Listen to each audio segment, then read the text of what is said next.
Assalamualaikum warahmatullahi wabarakatuh. Perkenalkan, nama saya Suhartini Sahibudin dari kelas A2 Pendidikan Guru Sekolah Dasar semester 6 Universitas Islam Makassar. Di video ini, saya akan membahas tentang materi keterampilan mengadakan variasi. Adapun yang akan saya bahas dalam video ini yaitu yang pertama pengertian keterampilan mengadakan variasi, kemudian yang kedua tujuan dan manfaat keterampilan mengadakan variasi, yang ketiga prinsip-prinsip keterampilan mengadakan variasi, dan yang terakhir yaitu komponen-komponen keterampilan mengadakan variasi.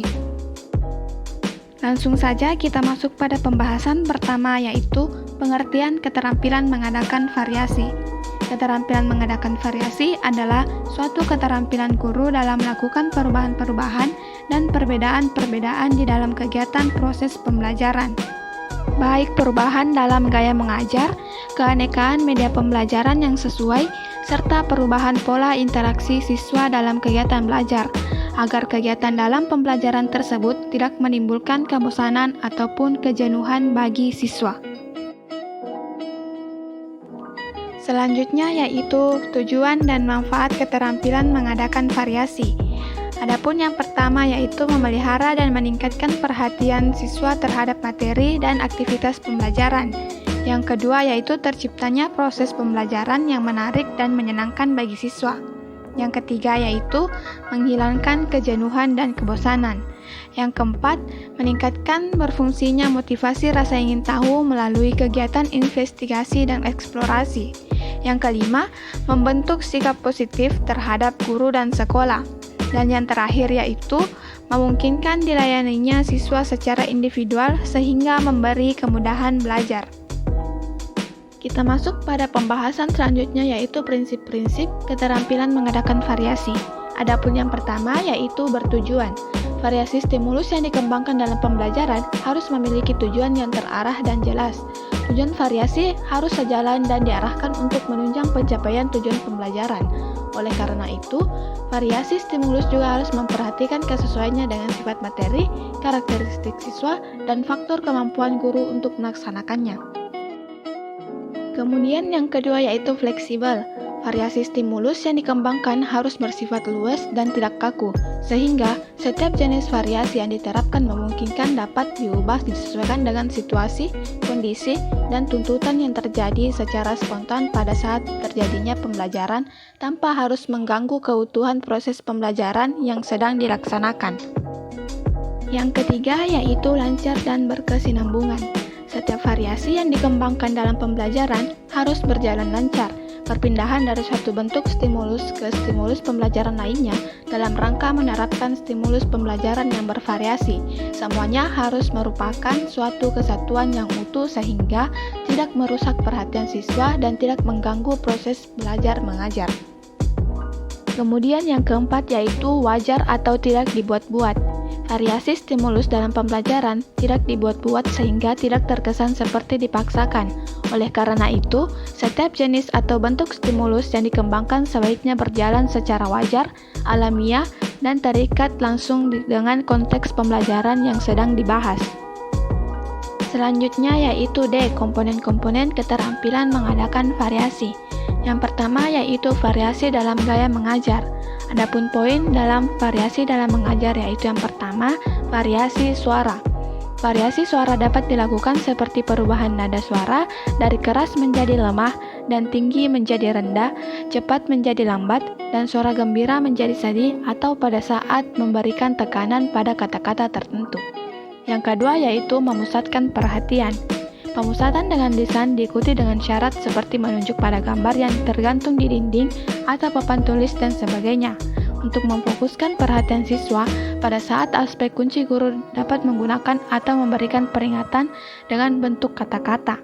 Misalnya, perhatikan baik-baik ya, atau jangan lupa ini dicatat baik-baik, dan sebagainya. Yang ketiga yaitu membuat kesenyapan sejenak. Kesenyapan adalah suatu keadaan atau diam secara tiba-tiba di tengah-tengah kegiatan pembelajaran atau saat menerangkan sesuatu. Kesenyapan tersebut merupakan alat yang baik untuk menarik perhatian siswa. Kesenyapan ada untuk memberi waktu berpikir supaya siswa bisa mengingat kembali informasi-informasi yang mungkin ia hafal sehingga bisa menjawab pertanyaan guru dengan baik dan tepat. Kemudian yang keempat yaitu mengadakan kontak. Saat guru berbicara atau berinteraksi dengan siswa, sebaiknya pandangan guru menjelajahi seluruh kelas dan melihat ke mata siswa untuk menunjukkan hubungan yang intim dengan mereka. Kontak pandang dapat digunakan untuk menyampaikan informasi seperti membesarkan mata tanda tercengang atau dapat juga digunakan untuk mengetahui pengertian dan pemahaman siswa. Kemudian yang kelima yaitu variasi gerakan badan dan mimik. Suatu gerakan dalam proses belajar mengajar yang dilakukan pada guru saat menerangkan materi yang disampaikan dan hal itu tidak boleh terlalu berlebihan. Begitu juga dengan ekspresi wajah-wajah yang merupakan alat komunikasi yang kuat. Misalnya, memasang ekspresi wajah yang penuh semangat, ceria, dan mendukung suasana belajar yang kondusif agar siswa tertarik dan bersemangat dalam mengikuti pelajaran yang disampaikan. Kemudian yang keenam yaitu mengubah posisi dengan gerak-gerak. Perpindahan posisi selain bermanfaat bagi guru agar tidak jenuh juga agar perhatian siswa tidak monoton. Sebaiknya pergerakan atau perpindahan siswa guru didasarkan pada tujuan, misalnya karena sebelah kanan kelas terdapat siswa yang ribut, maka dapat perpindahan posisi guru ke sebelah kanan dapat mengurangi atau menghentikan kegaduhan siswanya. Selanjutnya komponen yang kedua yaitu variasi dalam penggunaan media dan bahan pelajaran. Yang pertama yaitu variasi media pandang atau visual. Penggunaan media pandang memiliki keuntungan yaitu yang pertama, membantu secara konkret konsep berpikir dan mengurangi respon yang kurang bermanfaat. Kemudian, memiliki perhatian peserta didik secara potensial pada tingkat yang tinggi. Kemudian, dapat membuat hasil belajar yang real yang akan mendorong kegiatan mandiri peserta didik. Kemudian mengembangkan cara berpikir berkesinambungan seperti halnya dalam film. Kemudian yang kedua yaitu variasi media dengar atau audio. Variasi dalam penggunaan media dengar memerlukan sekali saling bergantian atau kombinasi dengan media pandang atau media taktil. Ada sejumlah media dengar yang dapat dipakai diantaranya yaitu pembicaraan anak didik, rekaman bayi dan suara, rekaman musik, rekaman drama, wawancara, dan sebagainya. Kemudian yang ketiga yaitu variasi alat yang dapat didengar, dilihat, dan diraba atau audiovisual aids. Penggunaan alat jenis ini merupakan tingkat paling tinggi karena melibatkan semua indera yang dimiliki. Hal ini sangat dianjurkan dalam proses belajar mengajar. Media yang termasuk apa ini misalnya film, televisi, radio, dan slide projector. Kemudian yang keempat yaitu variasi alat yang dapat diraba, dimanipulasi, dan digerakkan atau motorik. Penggunaan alat yang termasuk ke dalam jenis ini akan mampu menarik perhatian siswa dan dapat melibatkan siswa dalam membentuk dan memperagakan kegiatannya, baik secara perorangan atau kelompok. Misalnya, peragaan yang dilakukan oleh guru atau siswa, yaitu model, spesimen, patung, topeng, dan boneka. Kemudian variasi yang terakhir yaitu variasi dalam pola interaksi. Adapun jenis pola interaksi atau gaya interaksi dapat digambarkan sebagai yang pertama, pola guru dan murid, yaitu komunikasi sebagai aksi satu arah. Kemudian, pola guru dan murid dan guru, yaitu ada kebalikan atau feedback. Bagi guru tidak suka ada interaksi antara siswa.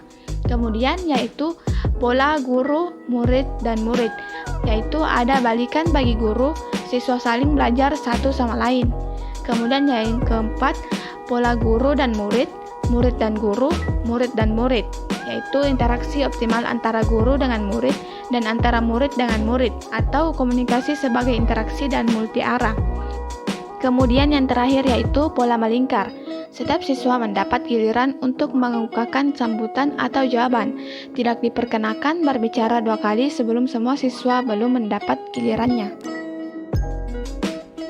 Baik, itu saja yang dapat saya sampaikan pada materi ini. Untuk segala kekurangan materi maupun pembawaan materi, saya ucapkan mohon maaf. Saya akhiri, wallahul muwaffiq ila aqwamit thoriq. Assalamualaikum warahmatullahi wabarakatuh.